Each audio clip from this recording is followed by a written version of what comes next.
Disco Elysium. Man, where do I even start with this game?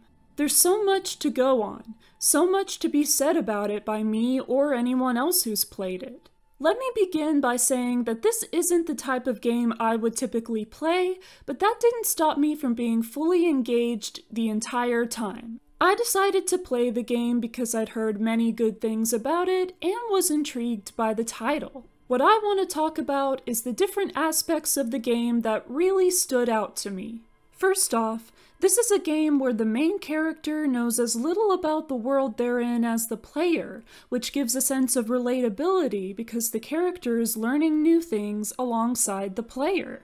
Perhaps the game's most defining feature is the various skills that constitute the protagonist's thoughts. In a way, it's kind of like the Pixar movie Inside Out, but for adults. Like in the real world, different types of people have different amounts of these various skills, and life experience is a way to hone those skills. I also found it interesting how the game lets you choose what kind of person you are at the very start based solely on a description and not how your stats will be affected. As many players probably do, I just chose the one that seemed the most like me, which in my case is the Thinker. There's also the Thought Cabinet, which is a brilliant visualization of how our minds compartmentalize thoughts and how internalizing certain thoughts can affect us in certain ways, like how different thoughts in the game impact certain skills. Another skill-related aspect is the check system. Somewhat similar to real life, our skills and having previously done certain things before can help us have a better chance of accomplishing a task, but there will always be some factor of luck involved that we have no control over. There are some things consequential enough that you only get one attempt at them, like the red checks, and others where learning from what you got wrong the first time can help you have a better chance when trying again, like the ability to retry a white check after putting points into the related skill.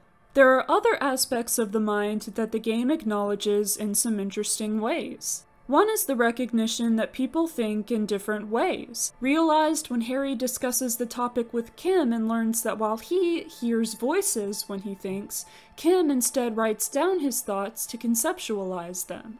Another is how the morale stat is valued equally with the health stat, and running out of either will result in a game over. To me, this illustrates how mental health is just as important as physical health. The fact that sleeping heals both stats fully also represents how beneficial sleep is for mental and physical health in real life. I also want to discuss my favorite character from the game, Kim Kitsuragi, and his relationship with the main character, Harry Dubois. As Harry comes to learn, the members of his own precinct are rather unwilling to be sympathetic towards him due to their past experiences with him, even though Harry himself has no memory of these incidents.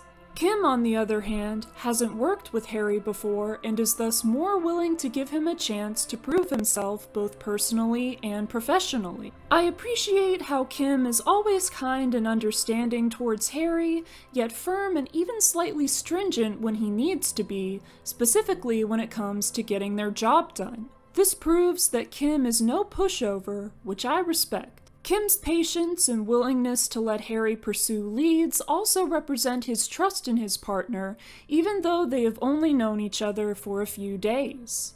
All the while, Kim understands that Harry is going through a difficult time, to the point where he does not react with exasperation or disappointment when the two discover that the car wreck across the waterlock was Harry's doing. He is still ever sympathetic.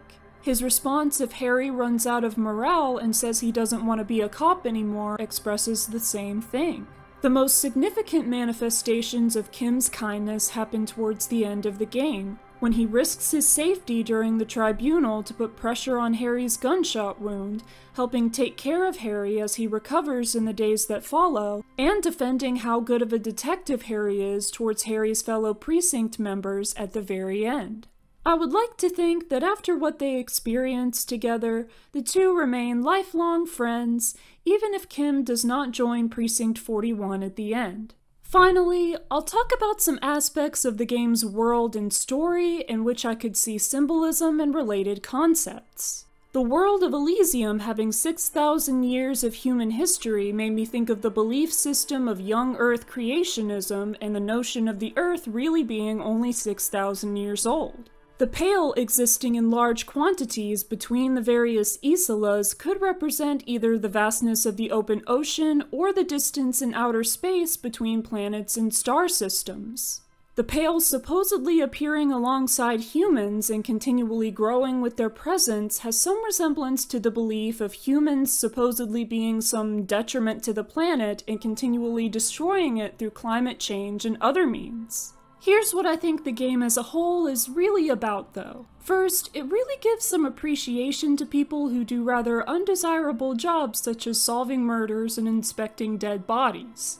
Also, the fact that Harry does not remember what he did before the events of the game yet still must face the consequences reflects how we all want to start anew when we've been through a difficult time, yet also must face our past as it will eventually catch up to us.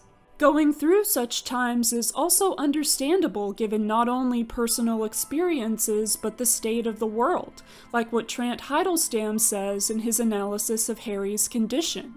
Even though we don't choose what happens to us, we can decide how we respond to it, and our words and actions ultimately determine what kind of person we turn out to be. So what do you think? Do you agree with my analyses? What are your thoughts on Disco Elysium? Let me know in the comments. Thank you for watching this video. I've got more to come on all sorts of games and media, so be sure to subscribe so you know you'll see it all. I hope you have a very disco day, and I'll see you next time.